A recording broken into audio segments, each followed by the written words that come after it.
Dios les bendiga y muy buenas noches. Qué bueno estar nuevamente aquí compartiendo con ustedes, al igual que todos los miércoles a las 7:30 de este estudio bíblico. Estamos muy contentos de que usted esté ya conectada con nosotros. Ya veo gente por allá en los comentarios saludando, así que sean todos bienvenidos y bienvenidas a este espacio que prepara siempre la Primera Iglesia Bautista de Cupey. Que les habla el pastor Pedro González. Para nosotros es un placer, como siempre digo, un privilegio que usted haya separado este espacio para compartir con nosotros en esta hora. Así esperamos que estén todos por ahí ya conectados y listos para el estudio bíblico. Nos quedamos la última vez y déjeme por aquí, como siempre, poner la pantalla de tal forma que podamos vernos claramente, que yo no tenga que estar cambiando de pantalla mucho, ¿verdad? Mucho más sencillo.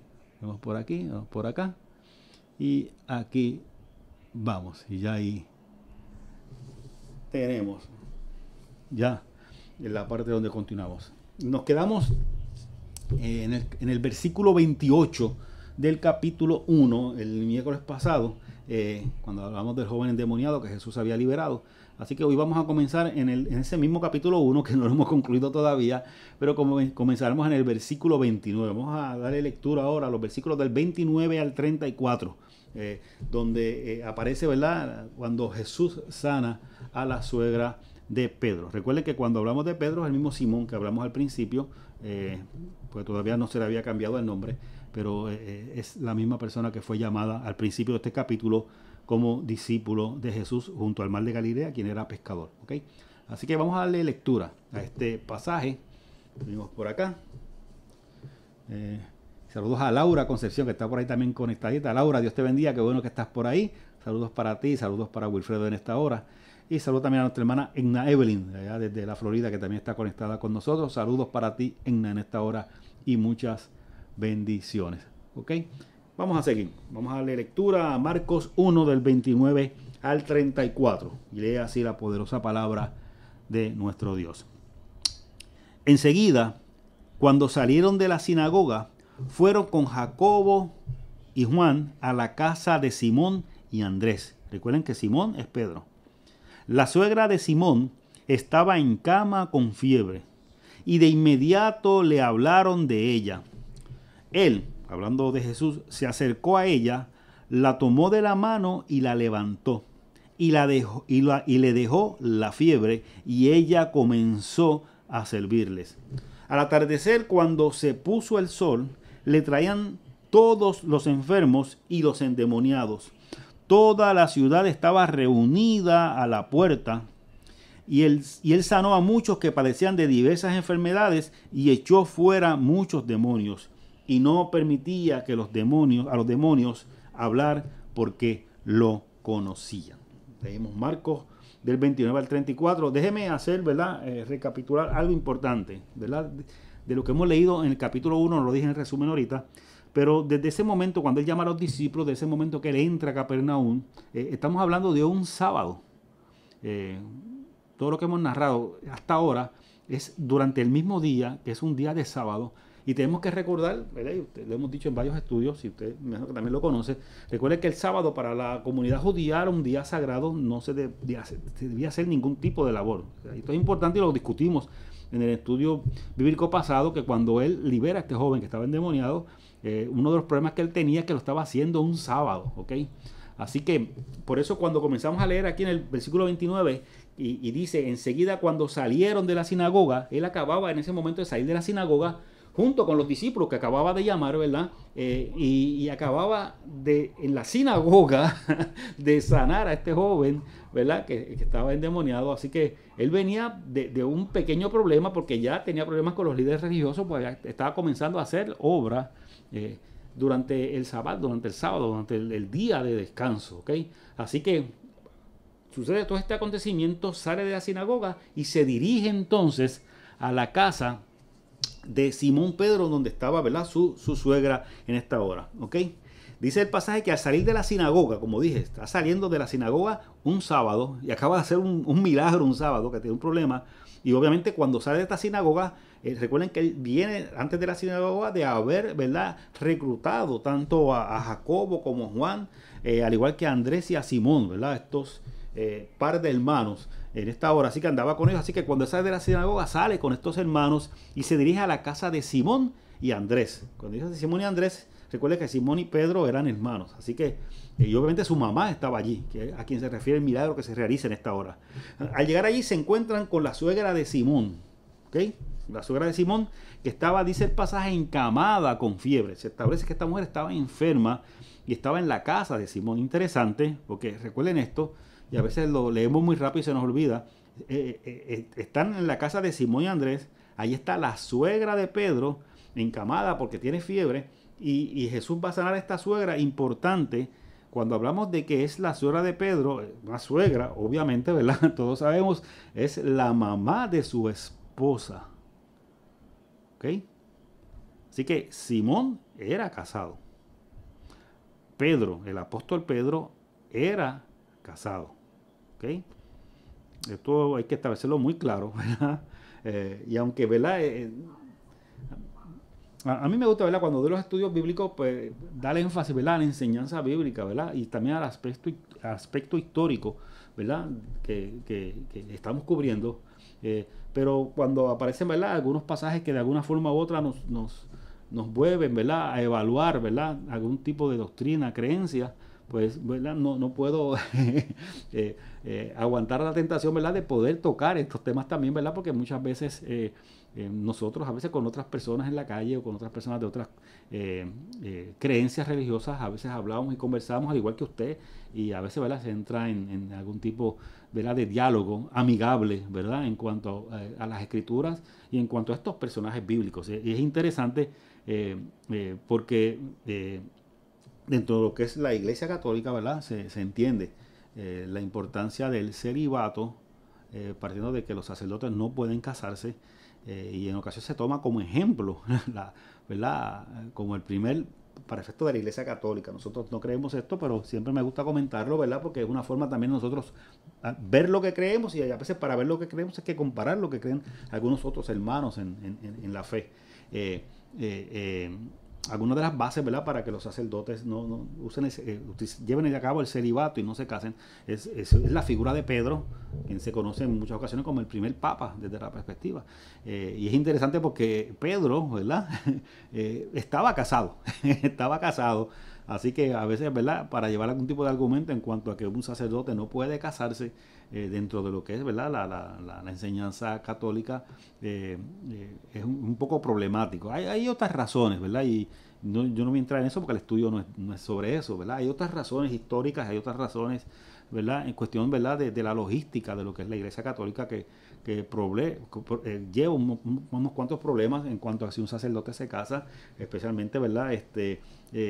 Lo que sucede con esa familia donde vive el sacerdote, hay unos derechos adquiridos, unas cosas, ¿verdad? Que también influyen en toda esta decisión a nivel institucional.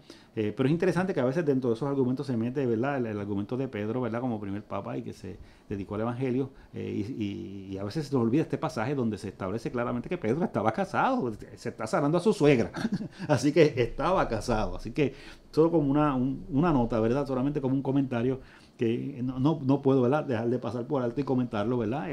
Y siempre, como digo, respetando a nuestros hermanos católicos, respetando, ¿verdad? Su creencia y amándolos en gran manera, son también nuestros hermanos, ¿verdad? Pero en parte, ¿verdad? De los estudios también tenemos que tocar ese aspecto, ¿verdad? Cuando hay algo que lo que quizás no coincidimos, ¿verdad? Y es importante a veces nosotros decir por qué no coincidimos. Y esa es una de las razones que nos provee este pasaje bíblico, ¿ok? Así que es interesante también porque de acuerdo según el Evangelio de Marcos, que es el que estamos estudiando y leyendo, esta mujer, ¿verdad? La suegra de Pedro es la primera mujer que se menciona en el Evangelio, o sea, es la primera mujer que aparece en el Evangelio de Marcos. El que una mujer aparezca en la narrativa bíblica, aunque para nosotros a veces puede parecer una tontería o no le demos a veces mucha importancia, sí es sumamente importante, porque recuerden que dentro de lo que era la cultura judía, una cultura muy patriarcal, prácticamente la mujer casi siempre pasaba desapercibida, y si era posible era inclusive borrada, ¿verdad?, de los escritos para que de una forma u otra no tuviese presencia en ese aspecto. Cuando usted ve en pasajes bíblicos la aparición de alguna mujer, es que su aportación de alguna forma u otra es impactante o de alguna forma u otra es muy importante. Porque, vuelvo y digo, dentro de esa cultura judía, el que se escribiera sobre una mujer en específico no era tan sencillo, aun cuando fuese una enferma que iba a ser sanada. Así que eso nos dice mucho del ministerio de Jesús, que Marcos en su evangelio lo reconoce porque plasma esa realidad que Jesús tuvo también con las mujeres dentro de su ministerio. Y es importante porque en este mismo evangelio de Marcos, cuando se habla de la suegra de Pedro, que es la sana, Marcos establece que Jesús la sana y que inmediatamente que ella es sanada, ella comenzó a servirle. O sea, mire, para Marcos había una asociación, cuando Marcos está narrando, había una asociación directa entre la obra de Jesús sobre el ser humano y el servir como respuesta. Y utiliza una mujer en ese aspecto, ¿ok? O sea, no es simplemente la sanó por sanarla. O sea, Marcos está estableciendo esa pertinencia que Jesús establecía entre el ser llamado, entre responder a ese llamado y en cuanto a uno darse al servicio a ese evangelio al cual había creído en un momento dado. O sea, no podemos separar el llamado de Dios a nuestra vida, no podemos separar lo que es la sanidad que nos da Dios, la invitación que nos da el Señor, no podemos separarlo de también la invitación que Él nos hace a servir. ¿Okay? A veces, y esto déjeme decirlo, ¿verdad?, con mucho respeto, hay veces, ¿verdad?, que hablamos y pensamos en cuanto a la sanidad, ¿verdad? Y cuando llega la enfermedad, pues sí, deseamos la sanidad, pero a veces uno tiene que preguntarse, yo quiero, ¿verdad?, que el Señor me sane, pero ¿para qué? O sea, ¿cuál es el motivo? Más allá, obviamente, de uno mantener su vida, más allá de la alegría y la paz que le puede dar a su familia, uno también tiene que pensar, ¿verdad?, más allá de todo eso, que es muy válido, ¿para qué yo quiero la sanidad? O sea, cómo mi vida, de una forma u otra, puede ser significativa para el resto de las vidas que están sobre la faz de la tierra.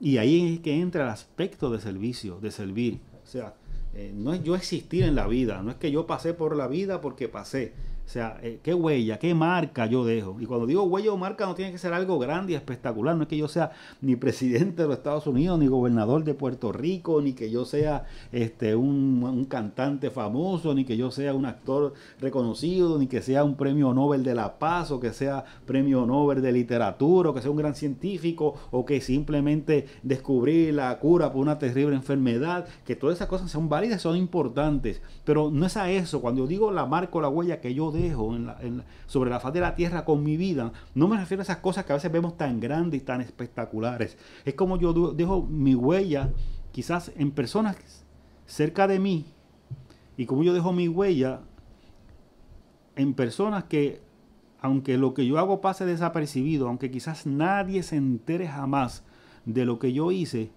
yo sé en mi corazón que de alguna forma yo aporté para darle felicidad, darle calidad de vida, darle dignidad a algún ser humano que estaba cerca de mí. Tan sencillo como, y lo he dicho este ejemplo en varias ocasiones, lo he dicho también en varias predicaciones, cuando yo me paro en un semáforo, no es simplemente yo darle unas monedas o algunos billetes a esa persona que está en ese semáforo pidiendo dinero, y que a veces vemos, ¿verdad?, por su condición, que quizás esa persona está sumergida en las drogas. No es solamente yo darle algo, es a veces yo regalarle una sonrisa, yo darle un saludo, darle dignidad a esa persona, sentir que esa persona sienta que es importante para esa vida, que incidentalmente se topó con él en ese semáforo, y que de alguna forma no simplemente virando la cara hacia otro lado le dio unas cuantas monedas quizás para apaciguar, ¿verdad?, nuestra conciencia y sentir que ayudamos a alguien, sino que me tomé el tiempo para mirarle a los ojos, para decirle Dios te bendiga, para decirle toma, oye, ¿cómo te llamas? ¿Cuál es tu nombre? Pues mira, qué bueno, gracias por decírmelo para orar por ti, ¿verdad? Y nada, y coge esa humilde aportación, ¿verdad?, para ver en qué puede ayudarte. Digo todo esto porque la huella que el ser humano deja no tiene que ser algo espectacular, ¿verdad? Y gloria a Dios por aquellos que hacen cosas espectaculares, ¿verdad? Que marcan la historia. Pero a veces con cosas sencillas le damos significado a nuestra vida. Le damos significado a quiénes somos, a lo que somos. Además de ser un modelo también para los que viven alrededor nuestro. Y quizás puedan ver en nosotros, ¿verdad? Humildemente hablando, puedan ver en nosotros alguien que se dedicó a ayudar a las personas que estaban cerca. A veces con algo tan sencillo como una sonrisa. Así que, nada, digo todo esto porque es importante que a veces meditemos y pensemos, ¿verdad? Cuando hablamos de sanidad, pues ¿para qué? Jesús, como en el pasaje que estamos leyendo, sanó a esta mujer, a la suegra de Pedro, pero esta mujer inmediatamente la sanó y se levantó a servirle. Inmediatamente recibió ese milagro, se levantó a servirle. Hay veces que nosotros no tenemos que esperar un milagro para comenzar a servirle a Dios. A veces nuestra condición para servirle al Señor de alguna manera, aunque sea de forma humilde, nuestra, ¿verdad?, condición muchas veces, Señor, dame salud para poder, ¿verdad?, servirte. Y si no me da la salud, le serviría como quiera. Le serviría como quiera, buscaría la forma de buscar su voluntad y de bendecir a tantas vidas como pueda alrededor de mí. Preguntas que hago, que simplemente a veces son buenos que reflexionemos y meditemos en ellas, porque a veces el ser humano piensa que la vida gira alrededor de sí mismo o sí misma. Y pensamos que somos a veces el centro del universo y no nos damos cuenta que somos una pieza más en un gran rompecabezas, que es importante, ¿verdad? Porque si esa pieza no está, el rompecabezas está incompleto. Pero siendo reales, somos simplemente una pieza en un gran rompecabezas y que esa pieza tiene que armonizar, especialmente con las piezas que están alrededor. Usted tiene un rompecabezas de 1000 piezas, quizás y usted es la pieza que encaja en el mismo medio de ese rompecabezas.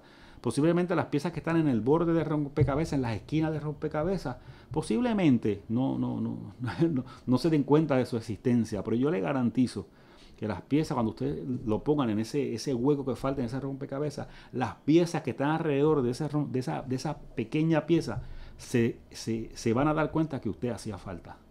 Esas piezas que estaban a su alrededor se van a dar cuenta que usted hacía falta para llenar un hueco enorme que se encontraba vacío porque usted no estaba haciendo algo que marcara la diferencia. Así que no necesitamos fama, no necesitamos, ¿verdad?, mucho reconocimiento, sino deseo de levantarnos y servirle al Señor. ¿Okay? Si el servir es una acción esperada para quienes han tenido un encuentro con Jesús, entonces la suegra de Simón es la primera discípula según Marcos. ¿Okay?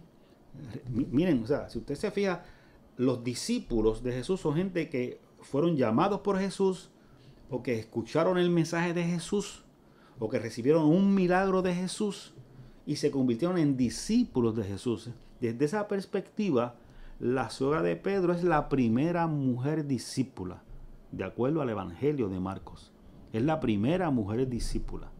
Y déjeme decirle algo, o sea, siempre hablamos, ¿verdad?, de los 12 discípulos, ¿verdad?, que son los 12 apóstoles, pero eran muchos más los discípulos que andaban con Jesús. Ese grupo de 12 era un grupo cercano que Jesús selecciona, ¿verdad?, para darle algún tipo de organización a su ministerio, para realizar diversas tareas dentro de su ministerio. Pero los discípulos de Jesús eran mucho más que esos 12. Y cuando digo eran muchos más, no porque creían en Él, porque caminaban con Él. Era un gran grupo que caminaba con Jesús. Y en ese grupo había mujeres. Pastor, porque a veces eso no se establece muy claramente en la Biblia, pues porque como dije ahorita no podemos separarnos, ¿verdad?, el aspecto que estamos leyendo de la Biblia del aspecto cultural, ¿verdad?, que se vivía en ese momento. Y como expliqué hace un momento, la mujer se trataba de hacer invisible, no se le daba mucha presencia, pero aún así aparecen. Si usted lee con calma, cuando los hermanos, ¿verdad?, estos quieren buscar, ¿verdad?, un lugar de prominencia al lado de Jesús, quien se acerca es la mamá a decirle: mira, yo quiero que mi hijo, ¿verdad?, se siente una a la derecha y una a la izquierda, ¿verdad?, mis hijos. Y dicen: pero mujer, tú no sabes lo que me pide. O sea, y eso fue durante el ministerio de Jesús. No fue que estaban en la casa de ella y ella le pide eso, es que estaban en el recorrido que hacía Jesús. Esa mujer, la madre de estos hombres, era parte de esos discípulos que quizás caminó con Jesús también en muchos lugares. María Magdalena era uno de esos discípulos que caminó con él mujer una vez que fue liberada por el Señor y que también caminaba con él, y así otras mujeres que caminaban con él constantemente. Así que, de hecho, hay unas mujeres que cuando él resucita son las que van al sepulcro, ¿verdad? De acuerdo a algunas versiones de algunos evangelios, son las que van al sepulcro. Y recordemos, partiendo de lo que nos narra Marcos, ¿verdad? Que el misterio de Jesús donde se concentra, donde comienza es en la zona de Galilea, no es en Jerusalén. Por lo tanto, muchos de los que estaban en Jerusalén, que eran esos discípulos de Jesús, era que los venían acompañando desde Galilea. No es que ellas vivían allí. Posiblemente estas mujeres que fueron al sepulcro, no es que vivían necesariamente en Jerusalén. Posiblemente que venían también de Galilea y la acompañaban. De hecho, María Magdalena es de la ciudad de Magdala, por eso es que se llama Magdalena. María Magdalena era de la ciudad de Magdala, y Magdalena queda al norte en Galilea también. ¿Okay? Así que no estaba en la zona de Jerusalén, por lo tanto andaban con Jesús también algunas mujeres. Marcos establece eso, si usted lee con calma, al igual que en este caso de la sanación, ¿verdad?, de la suegra de Pedro, podemos dar, Marcos nos muestra, aunque sea de forma leve, la importancia que Jesús le daba a la mujer en su ministerio. ¿Okay? Porque ningún otro líder religioso de ese tiempo, entiéndase los sacerdotes, fariseos, las demás personas, ninguno, ¿verdad?, permitía mujeres en su grupo. Jesús sí. Y Marcos lo refleja en algunas partes, ¿verdad? Como dijo, hay un aspecto cultural, ¿verdad?, que no puede mostrarlo tan claramente, pero que sí, de una forma u otra, Jesús sí lo hacía con las mujeres. Seguimos en esta hora. ¿Ok? Es importante recordar que sigue siendo sábado, como dije hace un momento, ¿verdad? Todo esto que acontece desde que él llamó a sus discípulos, entra a la sinagoga, sana el endemoniado, todo esto que está aconteciendo sigue siendo en el día de sábado. ¿Ok? Es importante porque en el pasaje que leímos dice que luego de sanar a la suegra de Simón, el pasaje dice que al atardecer, luego de que sana a la suegra de Pedro, dice que al amanecer, al atardecer, ¿verdad?, comenzaron a suceder unas cosas, que ya mismo vamos a entrar, ¿verdad?, en qué cosas sucedieron. Una vez llega el atardecer, comienzan a suceder varias cosas. ¿Por qué esto es importante? Porque cuando él libera al endemoniado allá en la sinagoga, es sábado. Cuando él sana a la suegra de Pedro, sigue siendo sábado. O sea, Jesús sigue violando, ¿verdad? Esta cuestión del Sabbat, lo sigue violando, ¿verdad? Con toda intención, ¿verdad? Había un mensaje que Jesús quería enviar con esto. Pero cuando dice que una vez que sucede este milagro, que se sigue extendiendo la fama de Jesús, ese mismo día, dice que al atardecer comienzan a traerle, ¿verdad?, a los enfermos y a los endemoniados de Capernaum, de esa ciudad que estaba ahí, donde estaba aconteciendo todo esto. ¿Ok? Y dice también que toda la ciudad estaba en la puerta.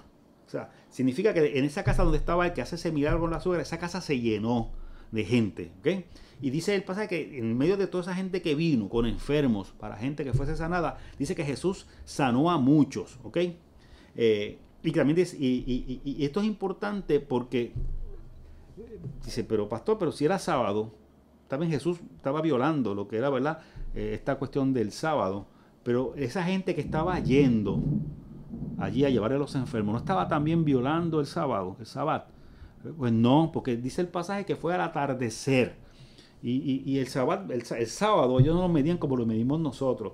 El sábado comenzaba al atardecer de un día, para que nosotros entenderlo bien, ¿verdad?, en cuestión de horas, aunque las horas pueden variar, ¿verdad?, y no es lo mismo, porque ahora mismo estamos en verano y el día se extiende un poquito más, ¿verdad?, en caer la noche. Pero para entenderlo mejor, ¿verdad?, y de una forma bastante comprensible, cuando llega el atardecer, es decir, las 6 de la tarde, por decir una hora, a esa hora de la noche comenzaba el sabbat. No es que comenzaba por la mañana, comenzaba al caer el sol, al anochecer. En ese atardecer comenzaba el sabbat y se extendía por toda la noche hasta que salía el sol. ¿Ok?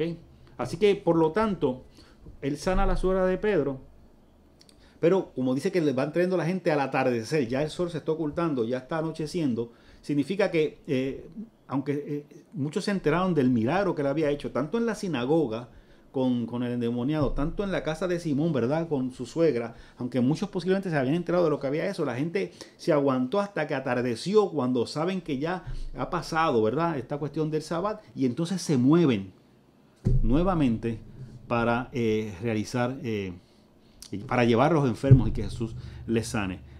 Así que es la razón, ¿verdad?, por la que vemos que la multitud, aunque tenía necesidad, no se movió hasta que atardeció para llevar a los enfermos a Jesús. ¿Ok?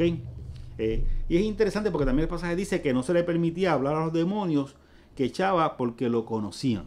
¿Ok? Nuevamente Marcos desea establecer claro que lo que estaba haciendo Jesús, quien era Jesús, de una forma u otra, era reconocido por los poderes de las tinieblas, por aquello que se oponía a lo que era Dios. Reconocían el ministerio de Jesús. Por lo tanto, lo que Marcos está diciendo, mire, si los demonios reconocen a este hombre, ¿cómo nosotros no lo reconocemos?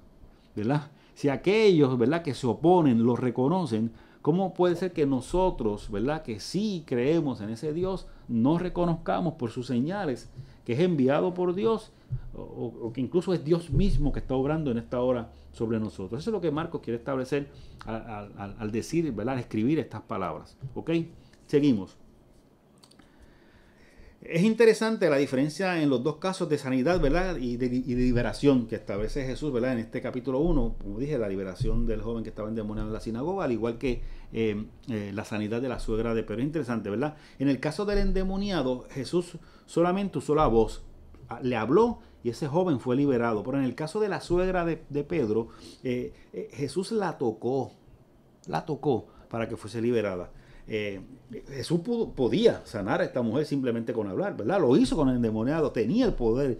Jesús era Dios, él podía hacerlo, podía sanar a esta mujer simplemente con su voz, pero decidió tocarla. Otra vez Jesús lo que está haciendo es rompiendo nuevamente los esquemas, ¿verdad? Y eso muchas veces tenemos que nosotros como iglesia a veces pensar, ¿verdad?, que a veces nosotros permitimos que los esquemas nos amarren, que las cosas, ¿verdad?, se conviertan en camisas de fuerzas, y a veces el no romper esquemas nos hace menos efectivos para llevar el mensaje del reino que este mundo y esta sociedad, específicamente Puerto Rico, que es donde nosotros vivimos, ¿verdad? Nosotros no podemos hablar ni de Irak ni de África, pueden ir misioneros, pero a nosotros en su mayoría no nos consta. A nosotros nos toca vivir nuestra realidad en esta sociedad que nos ha tocado vivir. Y en medio de esta sociedad es interesante que tenemos que de alguna forma a veces romper esquemas para poder ser efectivos en el mensaje del reino de Dios que nos toca a nosotros compartir. En el tiempo de Jesús, un enfermo no podía ser tocado. O sea, ¿por qué? Porque se consideraba inmundo y al tocarlo se sentía que la persona que le tocaba se contaminaba. Así que Jesús no es que simplemente decidió tocarle por tocarle. Jesús estaba consciente que estaba rompiendo un esquema, estaba rompiendo una tradición. ¿Okay? Y eso, como dije hace un momento, nos dice mucho. Primero que para Jesús era más importante la vida humana, la dignidad de un ser humano era más importante que las tradiciones que se habían establecido. ¿Okay? Así que en ese sentido él no titubeó en tocar a esta mujer, era muy importante. Pero por otro lado también Jesús entendía que esta mujer que estaba enferma, además del milagro de ser sanada, también necesitaba del toque que demuestra que hay misericordia, que hay empatía, ¿ok? Y nosotros a veces como iglesia tenemos que preguntarnos si el mundo que nos rodea, la sociedad que nos rodea, nos ve como empáticos a la realidad que están pasando. Si ven que nosotros como iglesia nos identificamos al dolor, al quebranto, a la situación, a la pobreza, a la escasez, a tantas cosas que pasan en la sociedad que estamos viviendo, tenemos que a veces preguntarnos cómo nos ve el mundo, cómo nos ve la gente, ¿verdad?, que nos ve como iglesia.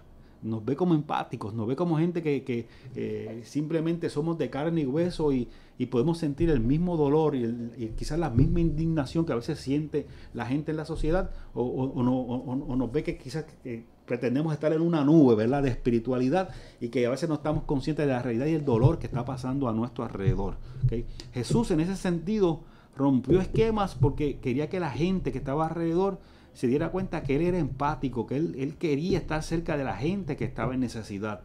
Le costase lo que le costase, aunque le costase críticas, y más aún, que al final le costó la vida también. Además de otras razones, porque no fue solamente por eso, pero le costó la vida el romper muchas veces esos esquemas que estaban viviendo. ¿Ok? Seguimos. Ok, miren interesante, como dije al principio, en este estudio, de este capítulo 1 que estamos estudiando, Jesús sale de Nazaret, en Galilea, baja al Jordán, es bautizado, es llevado al desierto, allí mismo, ¿verdad?, en la zona de Judea, y una vez que Juan el Bautista es arrestado, él decide regresar nuevamente a la región de Galilea, al norte, que es tierra de gentiles, pero en lugar de regresar a Nazaret, regresa a Capernaum, que es donde acontece todo lo que hemos estado narrando hasta este momento, todo lo que hemos estado contando, todo lo que hemos estado hablando hasta esta hora, ha sido específicamente en Capernaum, en la región, específicamente en la región de Galilea. Ya cuando llegamos al versículo 35 de este capítulo 1, dice que Jesús sale de Capernaum y predica por la región de Galilea. Se mantiene en la misma región de Galilea, pero ya sale de la zona de Capernaum, de esa ciudad en específico. ¿Ok? Eso está, como dije, en los versículos 35 al 39. Déjeme leer ese pasaje, Marcos 1, del 35 al 39, que dice así la hermosa palabra de nuestro Dios. Habiéndose levantado muy de madrugada, luego de haber sanado a la suegra de Pedro, luego de haber sanado a la multitud que llegó a la casa al atardecer, luego de haber hecho todo eso, habiéndose levantado muy de madrugada, todavía de noche, Jesús salió y se fue a un lugar desierto y allí oraba. Simón y sus compañeros, cuando digo sus compañeros, se refiere obviamente a los otros pescadores, a Andrés, a Jacobo y a Juan, que fueron los que fueron llamados, ¿verdad?, en ese momento. Simón y sus compañeros fueron en busca de él, salieron a buscarlo. Lo encontraron y le dijeron: todos te buscan. Y él les respondió: vamos a otra parte, a los pueblos vecinos, para que predique también allí, porque para esto he venido. Y fue predicando en las sinagogas de ellos en toda Galilea y echando fuera los demonios. Vamos a ver esto con calma, ¿ok? Este pasaje. Mire lo que Marcos nos está mostrando en estos versículos que acabamos de leer. Lo que Marcos, que es quien escribe este evangelio, nos está mostrando. Lo primero, que Jesús no se deja deslumbrar por el reconocimiento de las multitudes. Mire, Jesús en ese momento, mire, está hecho el cheche de la película. Ese sábado acaba de liberar a un demonio. Acaba de sanar a esa mujer que estaba encamada de fiebre. Acaba de llegar una multitud a esa casa y él sanó a muchos de los que fueron allí, ¿verdad?, y llevados. O sea, está Jesús viviendo ese comienzo del evangelio en su mejor momento. La gente está buscándolo, ¿ok?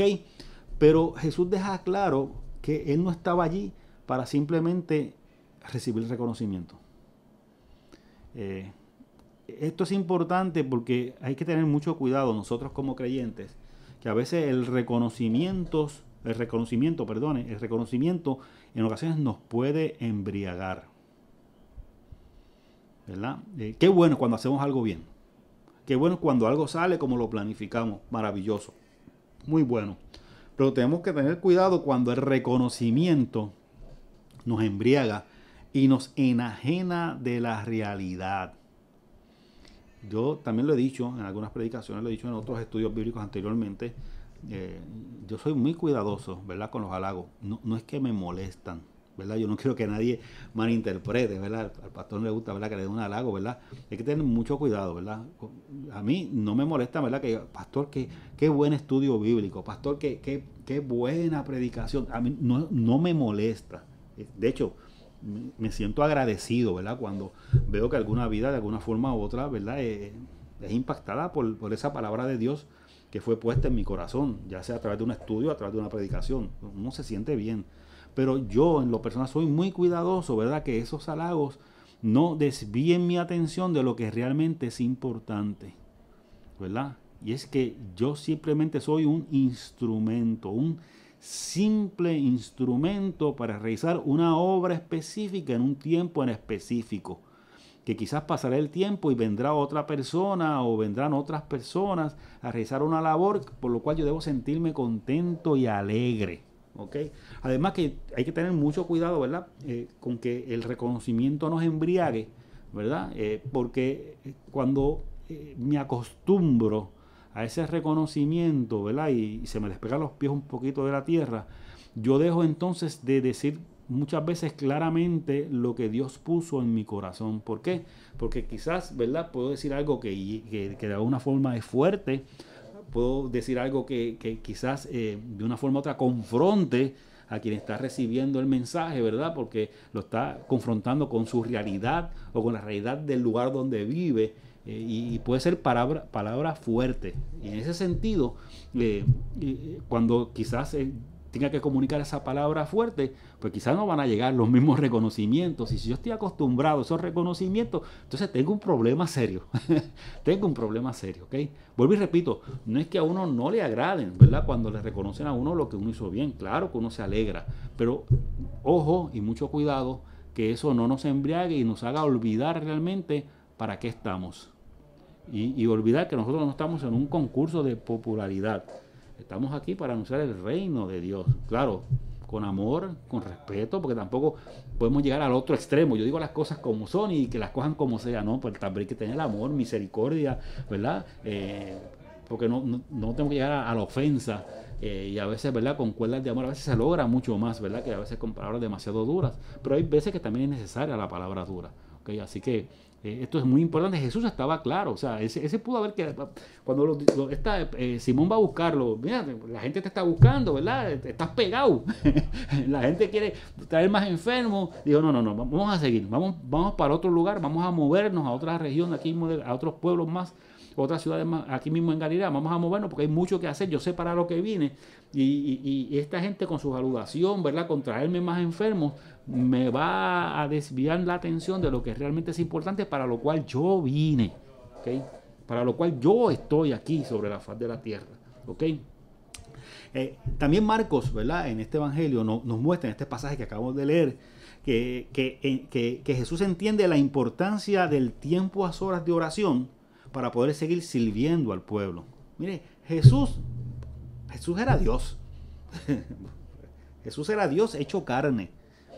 Y aún siendo Dios hecho carne, Jesús sabía lo que era el espacio de oración. Y eso nos tiene que hacer pensar a nosotros, ¿verdad? Si Jesús le dio importancia, siendo Dios, le dio importancia al tiempo de oración, ¿qué importancia le doy yo al tiempo de oración? Saco tiempo, saco espacio para orar, para meditar, para buscar la dirección de Dios. Mire, y a mí siempre me gusta decirlo de esta manera, para conversar con Dios, ¿verdad? Si la palabra oración le suena muy pesada, ¿verdad? Porque a veces puede ser muy pesada y uno se vislumbra, uno arrodillado en una esquina, ¿verdad? Con los ojos cerrados, con un vestido de saco, ¿verdad? Orando, ¿verdad? Quítese ese concepto, ¿verdad? Orar es hablar con Dios. Y es importante uno sacar ese espacio para hablar con Dios. Mire, y sin establecer un protocolo que quizás uno no se identifica. ¿Sí? Siempre asociamos orar porque arrodillarse. Pues mira, el que usted esté arrodillado no hace más efectiva la oración. No necesariamente. Si usted lo hace amén, qué bueno, perfecto, ¿verdad? Pero no es que eso vaya a ser más efectiva la oración. Lo que hace efectiva la oración es la honestidad y la sinceridad con la que usted se comunica con Dios y su disponibilidad para buscar su dirección y escuchar su voz en su corazón cuando usted hable y converse con Él. Porque recuerde que si es un diálogo con Dios, sí usted va a hablar, sí usted va a decir sus necesidades, sí usted va a darle gracias, sí usted va a clamar por lo que usted necesita o su familia necesita, pero también usted tiene que tener espacio para escuchar la voz de Dios, que en ocasiones podría ser audible, pero no necesariamente audible. Hay veces que en mi corazón yo siento y estoy escuchando una voz, algo me está diciendo, algo estoy sintiendo, y muchas veces puede ser la voz de Dios que le está hablando. Pero, pastor, ¿cómo la puedo discernir si es o no es la voz de Dios? A través de ese proceso de oración constante, de esa disciplina, en donde poco a poco, estableciendo esa comunión con Dios, yo voy discerniendo, voy aprendiendo a distinguir la voz de Dios de lo que es mi propia voz interior, que está ahí también, ¿okay? Así que esa disciplina no solamente me ayuda a abrir un canal de comunicación con Dios, me ayuda a distinguir la voz de Dios, porque obviamente lo que Dios habla a mi corazón, para empezar, tiene que ser acorde con la palabra de Dios. Así que en ese sentido, ya ahí tenemos una guía de por sí. Y además de lo que Dios me va a pedir, tampoco va a ser algo, ¿verdad? Que de alguna forma yo voy a encontrarle el motivo, la razón por la que tengo que hacerlo, ¿verdad? ¿Por qué? Porque he aprendido en la vida. Por ejemplo, si Dios me manda a matar a alguien, yo tengo que preguntarme, pero es que algo hay mal, no me estoy equivocando porque Dios no me va a mandar a hacer eso. ¿Okay? Y si usted está pensando, pero pastor, en el Antiguo Testamento, recuerde que en la Biblia siempre está la palabra de Dios, pero también está el aspecto cultural de quienes escribieron. ¿Okay? Hay que tener cuidado cuando cogemos literalmente todo lo que está escrito en la Biblia y queremos justificar inclusive la guerra y las matanzas porque en la Biblia en algún lugar aparece. Cuidado con eso, ¿ok? Siempre lo digo y siempre me gusta repetirlo, ¿ok? Para no sacar los textos fuera de contexto, ¿verdad? Y crear toda una doctrina acá inventada, sustentada en un texto aislado. Hay que tener mucho cuidado con eso. Además, cuando Marcos escribe también, encontramos que Jesús, a un Jesús que sale de una comunidad que le da el reconocimiento en su ciudad para realizar su ministerio fuera de esa comodidad local, ¿ok? Jesús él vivía allá en Capernaum, deja esa comodidad y se va a otro lugar, ¿ok? Así que tenemos que tener cuidado, ¿verdad? Es bueno estar cómodo, no está mal estar cómodo, pero cuidado que la comodidad, ¿verdad? nos haga desviar nuestra atención y entender que hay veces que hay que sacrificar ciertas cosas en la vida inevitablemente, ¿verdad? Para poder llevar el mensaje del reino, que es tan importante, ¿ok? También podemos ver que en cuanto a Jesús, ¿verdad? Su ministerio de predicar y echar fuera demonios, fuera de Capernaum, siempre fue en la sinagoga. Bien interesante, no siempre, pero bueno, en el caso de Marcos, lo que hemos leído hasta ahora en este capítulo 1, se realiza en la sinagoga, ¿ok? Esto es importante porque tenemos que recordar, y lo he dicho en otros estudios, cuando estamos hablando del ministerio de Jesús, todavía no existe el cristianismo, no existe la iglesia cristiana. Estamos hablando del judaísmo. Y Jesús fue judío, ¿ok?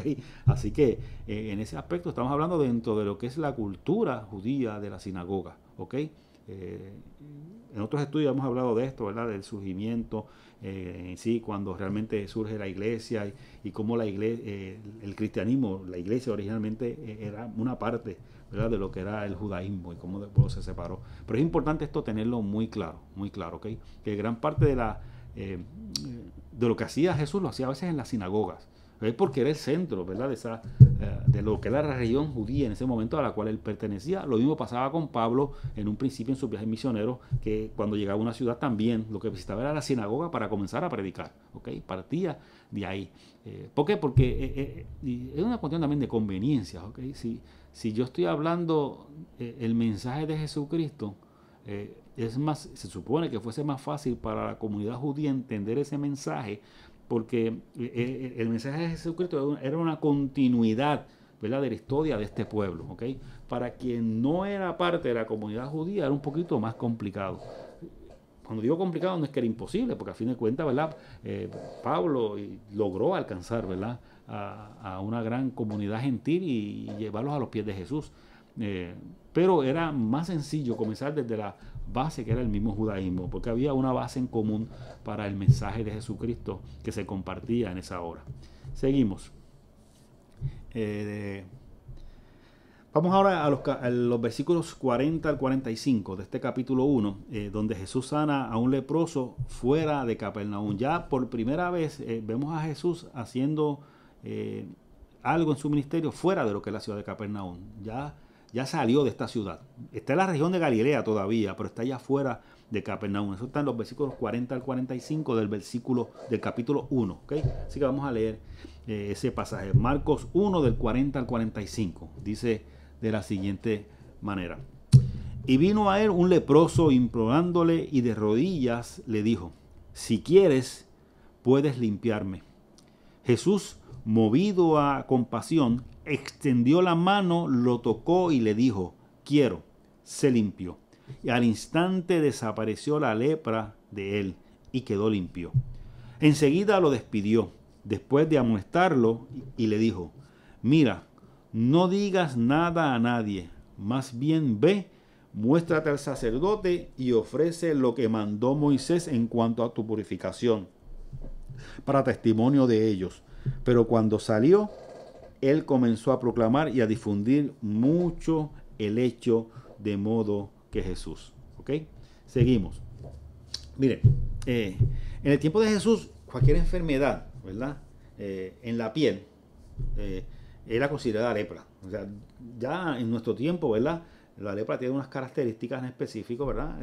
Claro, no hay tantos casos como había antes en el tiempo de Jesús, pero todavía se dan casos de lepra. Pero hay unas, ¿verdad? Unas condiciones médicas, ¿verdad? Hay unos parámetros para medir y diagnosticar lo que es esta enfermedad. Para el tiempo de Jesús, obviamente la medicina no estaba tan adelantada, así que todo lo que se veía que afectaba la piel de alguna manera era considerado lepra. Podía ser otra cosa, ¿verdad? Que no era desde nuestra perspectiva médica ahora, pero en aquel tiempo había problemas de la piel, eso es lepra, ¿ok? ¿Okay? Claro, y en ese tiempo, que a una persona se le diagnosticara dentro del tiempo de Jesús que tenía lepra, aunque no fuera lepra, fuese la condición de la piel, pero que una persona fuera diagnosticada con lepra para ellos tenía muchas connotaciones. Primero, era expulsado de la comunidad, no podía estar en esa comunidad, esa persona era aislado prácticamente de la comunidad. Se le requería llevar el cabello largo y suelto, ¿verdad? Largo y suelto, para poder identificarlo, ¿verdad? Bien, este hombre, en lugar de tener el pelo recogido, tenía todo suelto, pues se identificaba rápidamente que esa persona, al ver que se acercaba a la distancia, se identificaba que esa persona era un leproso o una leprosa, ¿okay? Y también tenía que desgarrar su ropa, ¿verdad? Que se viera que la ropa estaba desgarrada para también, además del pelo, poderlo identificar. Y si aún eso fuese poco, esa persona, además de tener todo el pelo suelto así, ¿verdad? Regado, tener, ¿verdad? Desgarrar su ropa para que lo distinguieran. Cuando él iba caminando y se acercaba, había gente que estaba más o menos cercana por donde él iba a pasar, él tenía que gritar a toda voz, tenía que gritar, soy impuro.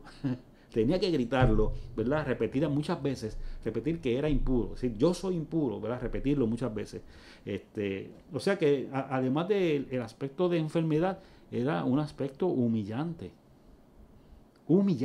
prácticamente, y que obviamente para nosotros choca con todo lo que es la ley IPA en nuestros días, ahora mismo, ¿verdad? Donde hay una privacidad en cuanto a los diagnósticos, mis tratamientos médicos, la enfermedad que yo padezco, hay una privacidad que yo, si no quiero compartirla, no la comparto con nadie, ¿verdad? Es mi derecho en ese aspecto. Así que dentro de esa realidad que leemos en el tiempo de Jesús choca mucho con nuestra realidad moderna, ¿ok?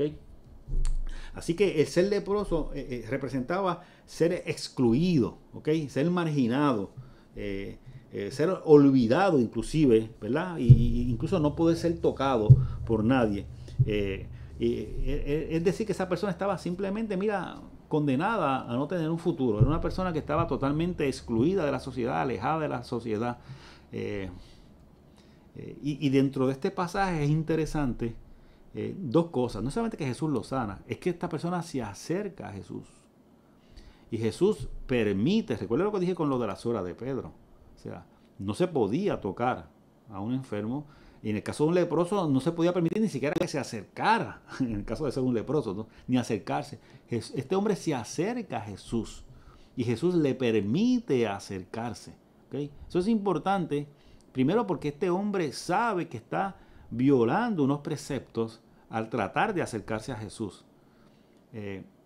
Pero él ya obviamente de alguna forma u otra debía conocer de este hombre. Ya lo que había pasado en Capernaum posiblemente de alguna forma se había corrido la voz y posiblemente este hombre sabía quién era este hombre llamado Jesús y los portentos y los milagros que estaba realizando. Así que en medio de su desesperación, este hombre no permitió que la tradición, no permitió, ¿verdad?, que los preceptos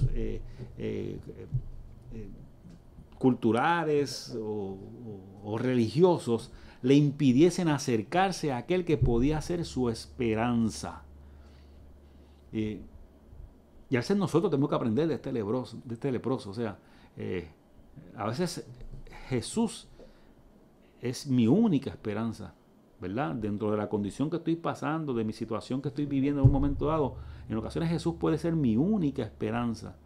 Pero hay veces que mis preceptos, lo que yo he aprendido, a veces hasta lo que yo creo, o mi ideología, mi forma de ver la vida, de alguna forma se convierte en un obstáculo para yo acercarme. No es que Jesús se acerque, para yo acercarme libremente a Jesús y decirle, mira, Señor, te necesito.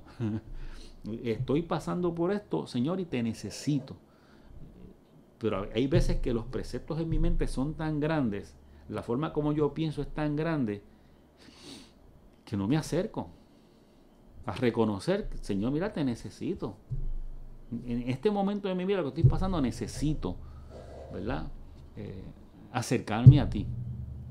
Y claro, uno puede pensar, no, pero yo me acerco a Dios de forma privada, y eso es muy válido, ¿verdad? En forma privada uno acercarse a Dios, y Dios valora mucho cuando uno en la privacidad, donde nadie ve a uno, uno se acerca a Dios. Dios valora en gran manera, ¿verdad? Que uno quiera tener esa intimidad, ¿verdad?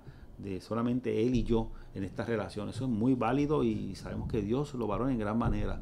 Pero hay que ver si a veces eso que yo hago, de acercarme en privado, lo hago simplemente por mantener esa relación privada con el Señor, o si hay algo en mi mente o en mi corazón que de alguna forma impide, porque yo no quiero que la gente vea la decisión que yo tomé, porque yo no quiero que la gente vea que yo me estoy convirtiendo en un creyente más como esos evangélicos que hay por ahí. Si yo no quiero, ¿verdad?, que mis amistades o mi familia de alguna forma u otra piensen que yo ya estoy cambiando de forma de ser y estoy acercándome a otras cosas. O sea, hay que ver, ¿verdad?, si consciente o a veces inconsciente, más allá de esa relación privada con Dios, hay otras razones que me impiden tomar la decisión de acercarme más a Dios y establecer una muy buena relación con Él.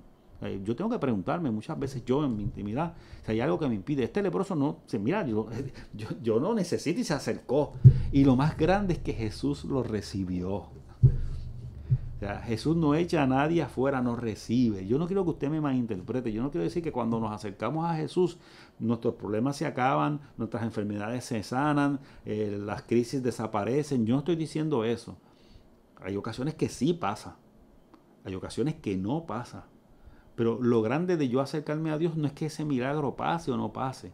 Es que en medio de ese acercarme libremente a Dios, a pesar de la gente alrededor, a pesar de lo que puedan pensar o no puedan pensar, el yo tomar esa decisión de acercarme a Dios de una forma u otra hace que aun cuando esa situación en mi vida no desaparezca, el Señor me da una fortaleza que yo puedo atravesar ese valle de sombra y de lágrimas de una forma que quizás sin acercarme como debía acercarme a Él no puedo pasarla. Y cuando yo estoy en crisis, yo necesito todas las herramientas. No parte de las herramientas, necesito todas las herramientas. Todas. Las que de una forma u otra me ayuden a pasar el momento difícil que estoy pasando. Toda herramienta es buena. Toda herramienta. Claro, una herramienta honesta. Cuando digo toda herramienta me refiero, ¿verdad?, a todo lo que es aceptable, ¿verdad? Un buen tratamiento médico, una buena consejería psicológica, una buena ayuda psiquiátrica, un buen especialista en algún asunto médico, pero también toda ayuda espiritual que yo pueda recibir, que de una forma u otra en mi relación con Dios me pueda dar la dirección y fortalecerme para yo también enfrentar la situación que estoy viviendo. Todo eso es importante. Todo. No podemos quitar una y la otra. El ser humano es un ser integral. Somos cuerpo, alma, espíritu. Todo es importante. ¿Ok? Así que, nada, en ese sentido, ¿verdad?, vemos a este hombre que se acerca a Jesús en medio de su necesidad y Dios obra en su vida. Como dije, es el leproso quien se acerca a Jesús, ¿verdad?, es el que toma la iniciativa. Pero también es importante que Jesús no solamente acepta que se acerque, no solamente lo recibe, sino que lo toca. Si era ¿verdad?, no aceptado el que se tocara a un enfermo, olvídese de un leproso. Ahí ni acercarse ni tocarlo. Y Jesús lo tocó. A veces tenemos que preguntarnos quiénes son los marginados en nuestro tiempo. ¿Quiénes son los marginados? ¿Quiénes son los olvidados? ¿Quiénes son los maltratados? ¿Quiénes son? Y una vez que los detectamos, nosotros, que nos llamamos, ¿verdad?, siervos de Jesús, discípulos del Señor, y quienes debemos seguir su ejemplo, nos acercamos a esos marginados, maltratados, olvidados, nos acercamos a ellos, los tocamos. Y no me refiero necesariamente a tocarlos físicamente, sino tocarlos con nuestra vida. Lo hacemos. Okay. Nuestro hermano Luis Alberto Moreno nos pone por ahí, ¿verdad?, el caso de la lepra. Claro, muy importante eso que estás diciendo, Luis Alberto, en el área de Trujillo, ¿verdad? Cerca ahí del área de Cupey, está lo que se conoce como el leprocomio, ¿verdad? Que mucha gente quizás ha escuchado ese término, inclusive las guaguas en Río Piedra, cuando iba a subir para esa área, decían Río Piedra leprocomio, ¿verdad? Y quizás creían que era el nombre del sector, pero se llama leprocomio porque había un leprocomio. Un leprocomio era un lugar, un lugar donde se llevaban a los leprosos aquí en Puerto Rico y que todavía queda allí, ¿verdad? Estructuras de lo que era el leprocomio cerca del área allí de Venus Garden. Ahora hay otras estructuras, otros edificios que se levantaron. Todavía queda allí la capilla original de ese leprocomio, que yo me imagino debe ser un edificio histórico. Ahí se mantiene todavía. Así que sí, había un leprocomio. Yo tuve, ¿verdad? Para mí la bendición de que en un viaje misionero que hice a la República Dominicana fui a uno de los pocos leprocomios que todavía queda en América, porque usted no crea, porque esta enfermedad ya se trata de otras maneras, no los aíslan. Aún en nuestro tiempo se aislaban, por eso que estaban los leprocomios que se aislaban. Ya no se hace, ya se tratan, pero todavía en la República Dominicana queda un lugar que es un leprocomio. Yo fui a visitarlo en un momento dado, conocí a gente hermosa, preciosa, conocí a una señora llamada Juanita, ya no veía. Y ella vivía allí por voluntad propia, tenía a sus hijos, los hijos iban a verla y podían sacarla de allí, pero era un lugar muy limpio, muy bonito, ¿verdad? Donde habían, creo que era de la Iglesia Católica, le daban un servicio maravilloso a esa población que estaba allí, y ellos se sentían muy, muy, muy a gusto, ¿verdad? Con muy buena calidad de vida, y fue muy interesante esa experiencia que tuve allá en ese leprocomio en la República Dominicana. Una experiencia que jamás voy a olvidar en mi corazón. Así que sí, Luis Alberto, en Puerto Rico todavía quedaba uno, ¿verdad? Que era el leprocomio que está en la zona de Trujillo Alto, ya no existe, ¿verdad? Quedan algunas estructuras, pero aún en la República Dominicana queda uno, y yo lo visité hace unos cuantos años atrás, y compartir con estas personas es maravilloso, es muy, muy bueno, ¿ok? Eso es así, Evelyn. No solamente a ti, a todos nos conmueve el amor, ¿verdad? Y entregar a Jesús al necesitado, ¿verdad? Tenemos mucho, pero mucho, todos nosotros que aprender, ¿verdad? Usando a Jesús como nuestro modelo, ¿ok? Seguimos por aquí. Vamos a ver por dónde me quedé para no tratar de ir agilizando. Obviamente Jesús, una vez que lo sana, le dice que no le diga a nadie, ¿verdad? y el leproso, ¿verdad? No le hizo caso y fue lo primero que hizo, compartir. Mire, cuando usted recibe, cuando usted es recipiente de un milagro de Dios, cuando Jesús toca su vida, no necesariamente hablamos de sanidad física, aunque también sanidad física, pero cuando tenemos un encuentro con el Señor, un encuentro real con el Señor, nuestra vida cambia a tal punto que mire, no nos podemos quedar callados. Aunque Jesús no los diga, nos da trabajo, ¿verdad? Porque una experiencia con el Señor, que bregue con nuestra crisis, con nuestro dolor, con nuestra enfermedad, con nuestra situación, una experiencia donde vemos que Él pone su mano y vemos ese milagro maravilloso que hace en nuestra vida, mire, es prácticamente imposible quedarnos callados, no hay forma, no hay manera de nosotros poder guardar en nuestro corazón algo tan grande que el Señor haga en nuestra vida. Así que en ese sentido no podemos culpar, ¿verdad?, al pobre hombre, aunque sí recibió instrucciones muy específicas, pero no podemos culparlo. Es difícil, prácticamente imposible el no poder proclamar lo que Dios hace en nuestra vida. ¿Ok? A mí pasaría que debido a esta situación que hace esta sanidad con este hombre, con este leproso, ¿verdad?, la proclamación del sanado causó que Jesús no pudiese entrar abiertamente a las ciudades. Y comenzó, ¿verdad?, a predicar en lugares más despoblados. ¿Okay? La voz, ¿verdad?, de lo que estaba haciendo Jesús se siguió corriendo de tal manera que ya le estaba haciendo hasta difícil entrar a las ciudades.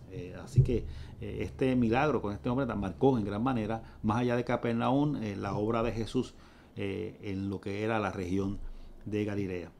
Y el próximo estudio, ya con esto terminamos, pero el próximo estudio ya vamos a comenzar ya con el capítulo 2. Ya hoy terminamos el capítulo 1, al fin lo logramos, pudimos terminarlo. El próximo miércoles estaremos comenzando, ¿verdad?, el estudio del capítulo 2 del Evangelio de Marcos. He ido con calma, ¿ok? Así que ustedes me dicen, usted está de con calma, si usted ve que voy muy suavecito, me lo dice, ¿ok? Yo puedo coger un poquito más de velocidad, estoy tratando de no hacerlo porque quiero, ¿verdad?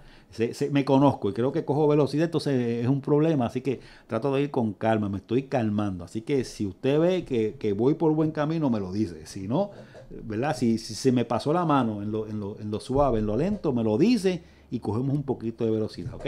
Porque tampoco queremos, ¿verdad?, que se nos quede parte, ¿verdad?, de lo que tenemos que cubrir. Así que vamos por aquí ir arreglando la pantalla para ir ubicándonos. Esto por aquí, esto por acá, eso es, y venimos por acá. Ok, ya con esto hemos culminado el estudio de esta noche. Damos gracias a todos, ¿verdad?, por haberse conectado con nosotros.